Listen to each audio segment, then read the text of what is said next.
Tibetan ആത്മീയ നേതാവ് ദലൈലാമയുടെ 90ാം വാർഷികാഘോഷത്തിന്റെ നിറവിലാണ് ഹിമാചൽ പ്രദേശിലെ ധരംശാല. നാളെയാണ് ദലൈലാമയുടെ 90ാം ജന്മദിനം.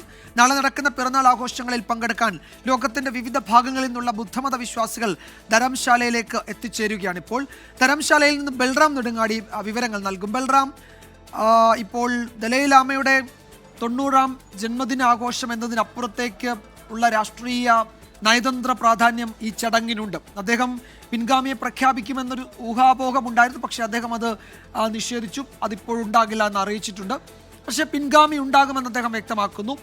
അത് ചൈന പറയുന്നു, ചൈന അത് തീരുമാനിക്കും എന്ന് പറയുന്നു. അപ്പോൾ കിരൺ റിജിജു കേന്ദ്രമന്ത്രി പറയുന്നു അത് തീരുമാനിക്കുക ദലൈലാമ തന്നെയാണ് എന്ന്. അതിനെ ചൊല്ലി ഇന്ത്യ ചൈന നയതന്ത്ര ബന്ധം കുറച്ച് വഷളാകുന്ന ദിവസങ്ങൾ നമ്മൾ കണ്ടു. 2 കേന്ദ്രമന്ത്രിമാർ ഈ ചടങ്ങിൽ പങ്കെടുക്കാൻ എത്തുന്നുണ്ട്. അപ്പോൾ തുടക്കത്തിൽ പറഞ്ഞതുപോലെ അതൊരു രാഷ്ട്രീയ നയതന്ത്ര വിഷയം കൂടിയായി മാറുന്നുണ്ട്. എന്താണ് ധരംശാലയിലെ കാഴ്ചകൾ, അവിടുത്തെ വിവരങ്ങൾ?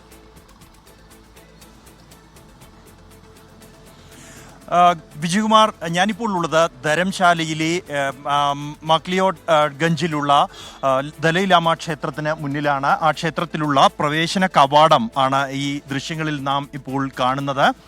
ഇവിടെ വലിയ ആഘോഷങ്ങൾക്കുള്ള ഒരുക്കങ്ങൾ ഏതാണ്ട് പൂർത്തിയായിരിക്കുന്നു. നാളെയാണ് ദലൈലാമയുടെ 90ാം ജന്മദിന ആഘോഷം നടക്കുന്നത്.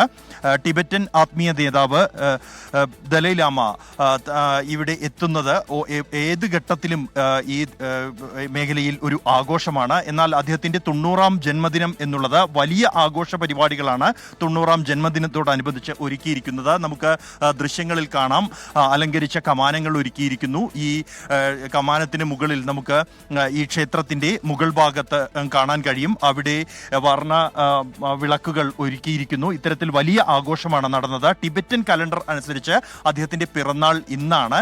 ടിബറ്റൻ കലണ്ടറിലെ 5ാം മാസത്തിലെ 5ാം ദിനം ആണ് അദ്ദേഹത്തിന്റെ പിറന്നാളായി കണക്കാക്കുന്നത്. എന്നാൽ ജൂലൈ 6-നാണ് അദ്ദേഹത്തിന്റെ ജന്മദിനം, ഔദ്യോഗിക ജന്മദിനം. അതുമായി ബന്ധപ്പെട്ടാണ് ആഘോഷ പരിപാടികൾ സംഘടിപ്പിക്കുന്നത്. നാളെ രാവിലെ 9 മണി മുതൽ 11 മണി വരെയാണ് ഈ പൊതു ആഘോഷ ചടങ്ങുകൾ നടക്കുക. പൊതുജനങ്ങളെ ദലൈലാമ അഭിസംബോധന ചെയ്യുന്നുണ്ട്, കാണുന്നുണ്ട്. അദ്ദേഹം സംസാരിക്കുമോ എന്ന കാര്യത്തിൽ ഇപ്പോഴും വ്യക്തതയില്ല. അതേസമയം വിജയകുമാർ സൂചിപ്പിച്ച പോലെ തന്നെ ഒട്ടേറെ നയതന്ത്ര രാഷ്ട്രീയ പ്രാധാന്യം അദ്ദേഹത്തിന്റെ ഈ 90ാം ജന്മദിനത്തോടനുബന്ധിച്ചുണ്ട്. ഈ ജന്മദിനത്തിൽ അദ്ദേഹം തന്റെ അനുയായിയെ പ്രഖ്യാപിക്കും, പിൻഗാമിയെ പ്രഖ്യാപിക്കും എന്ന തരത്തിലുള്ള അഭ്യൂഹങ്ങൾ ഉയർന്നിരുന്നു. എന്നാൽ 2 ദിവസം മുമ്പ് അദ്ദേഹം തന്നെയാണ് തന്റെ സമൂഹ മാധ്യമ അക്കൗണ്ടിലൂടെ തീരുമാനം പ്രഖ്യാപിച്ചത്. 2011 എടുത്ത തീരുമാനമായിരുന്നു അദ്ദേഹം പ്രഖ്യാപിച്ചത്. പിൻഗാമിയെ ഈ പരമ്പരാഗത രീതി അനുസരിച്ച് തന്നെയായിരിക്കും തിരഞ്ഞെടുക്കുക എന്നായിരുന്നു അദ്ദേഹം വ്യക്തമാക്കിയത്. തുടർന്ന് അതോടൊപ്പം തന്നെ ചൈന ഈ വിഷയത്തിൽ നടത്തിയ പ്രതികരണം എന്നുള്ളത് ചൈനയെ സർക്കാരിന്റെ അംഗീകാരത്തോടെ മാത്രമേ ദലൈലാമയുടെ പിൻഗാമിയെ തിരഞ്ഞെടുക്കാൻ കഴിയൂ എന്നുള്ളതായിരുന്നു. അത് നിഷേധിച്ചുകൊണ്ട് തന്നെ അദ്ദേഹം ഇക്കാര്യത്തിൽ അന്തിമ തീരുമാനം ടിബറ്റൻ ബുദ്ധമതത്തിലെ പരമ്പരാഗത രീതിയിൽ തന്നെ ആയിരിക്കുമെന്നും ഒരു ശക്തിക്കും ഈ വിഷയത്തിൽ ഇടപെടാൻ കഴിയില്ല എന്നുമാണ് അദ്ദേഹം വ്യക്തമാക്കിയത്. ഇതിനെ പൂർണ്ണമായും ഇന്ത്യ പിന്തുണച്ചു. എന്നാൽ ചൈന ആ നിലപാട് ആവർത്തിക്കുകയാണ്.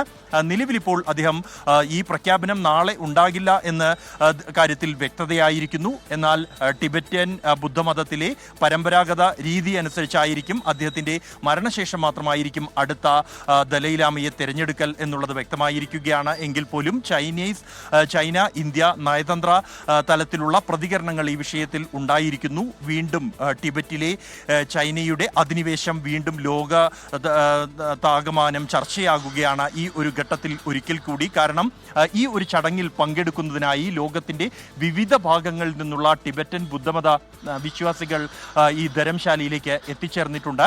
നാളെ നടക്കുന്ന ആഘോഷ പരിപാടിയിൽ തെരഞ്ഞെടുക്കപ്പെട്ട 7000-ഓളം ആളുകൾക്ക് മാത്രമാണ് പ്രവേശനം ഉള്ളത്. എങ്കിൽ പോലും ലോകത്തിന്റെ മുഴുവൻ ഭാഗത്തു നിന്നുള്ള ബുദ്ധമത വിശ്വാസികൾ, ഒപ്പം തന്നെ മറ്റ് ബുദ്ധമത ധാരകളിൽ നിന്നുള്ള ആത്മീയ നേതാക്കൾ ഉൾപ്പെടെ ഈ ചടങ്ങിൽ പങ്കെടുക്കുന്നുണ്ട്.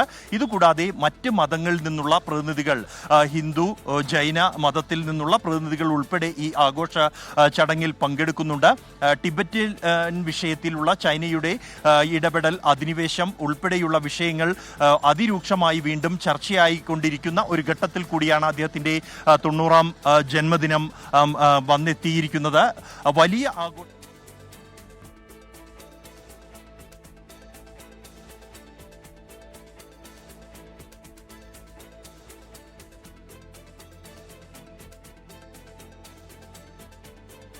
ഉച്ചകോടിയിൽ പങ്കെടുക്കാൻ ചൈനയിലേക്ക് പോകുന്നുണ്ട്. അപ്പോൾ രണ്ട് കേന്ദ്രമന്ത്രിമാർ പങ്കെടുക്കുന്നു എന്നതിൽ ഇന്ത്യയോട് ചൈനയ്ക്ക് നീരസം കാണും.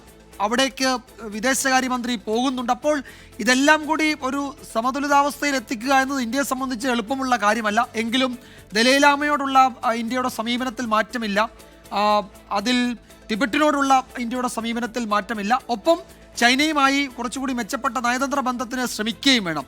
അത്തരമൊരു വിഷമവൃത്തത്തിലാണ് വിദേശകാര്യ മന്ത്രാലയം എന്ന് പറഞ്ഞാൽ അതിൽ തെറ്റില്ല, അല്ലേ? തീർച്ചയായും വിജയകുമാർ, ഈ വിഷയത്തിൽ ഇന്ത്യ നിലപാട് വ്യക്തമാക്കിയിട്ടുണ്ട്. മതപരമായ കാര്യങ്ങളിൽ അത് മതപാരമ്പര്യം അനുസരിച്ച് തന്നെയായിരിക്കും നടപടികൾ നടക്കുക. ആ വിഷയത്തിൽ ഇടപെടാനില്ല എന്ന് ഇന്ത്യ വ്യക്തമാക്കിയിരിക്കുന്നു. ഇക്കാര്യത്തിൽ ചൈനയ്ക്കെതിരെ കൃത്യമായി തന്നെ നിലപാട് വ്യക്തമാക്കിയ കേന്ദ്രമന്ത്രി കിരൺ റിജിജു തന്നെ ഈ ചടങ്ങിൽ പങ്കെടുക്കാൻ എത്തുന്നു. ഇത് രാഷ്ട്രീയമായി ചൈനയെ സംബന്ധിച്ചിടത്തോളം ഇത് ഒരു തിരിച്ചടി തന്നെയാണ്. എങ്കിൽ പോലും വിദേശകാര്യമന്ത്രി എസ് ജയശങ്കർ ചൈന സന്ദർശിക്കാനിരിക്കുകയാണ്. 2020 ഡോക്ലാം സംഘർഷത്തിന് ശേഷം ഇരു രാജ്യങ്ങളും തമ്മിലുള്ള ബന്ധം വഷളാവുകയും അത് പിന്നീട് കൃത്യമായ ചർച്ചകളിലൂടെ അത് വീണ്ടും ആ ബന്ധം മെച്ചപ്പെടുത്താനുള്ള ശ്രമങ്ങൾ നടന്നു വരുന്നതിനിടെയാണ് ഈ വിഷയത്തിൽ, ടിബറ്റ് വിഷയത്തിൽ ഇരു രാജ്യങ്ങളും പരസ്പരം ആക്രമിക്കുന്ന തരത്തിൽ അല്ലെങ്കിൽ ചൈനീസ് നിലപാടുകളെ തള്ളിക്കൊണ്ടുള്ള ഒരു നിലപാട് ഇന്ത്യ വ്യക്തമാക്കുകയും ചൈന നിലപാട് ആവർത്തിക്കുകയും ചെയ്തിരിക്കുന്നത്. ഇന്ത്യയെ സംബന്ധിച്ചിടത്തോളം നിലവിൽ ഇരു രാജ്യങ്ങളും തമ്മിലുള്ള ബന്ധം, ഉഭയകക്ഷി ബന്ധം ശക്തിപ്പെടുത്താനുള്ള നീക്കങ്ങൾ അത് ആ വഴിക്ക് തന്നെ മുന്നോട്ട് കൊണ്ടുപോകുക എന്നുള്ളതാണ് ഇന്ത്യ വിദേശകാര്യ മന്ത്രാലയം ലക്ഷ്യം വെക്കുന്നത്.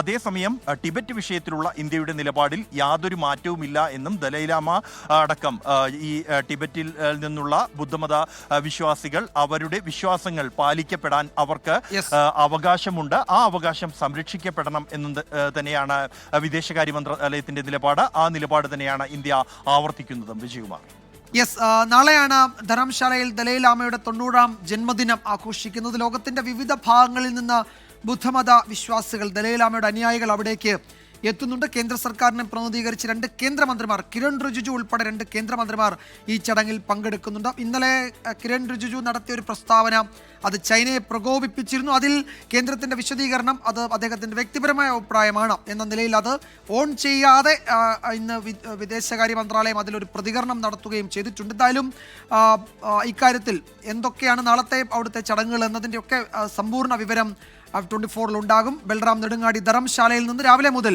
ആ ചടങ്ങുകളുടെ വിശദാംശങ്ങളുമായി പ്രേക്ഷകർക്കൊപ്പം ചേരും.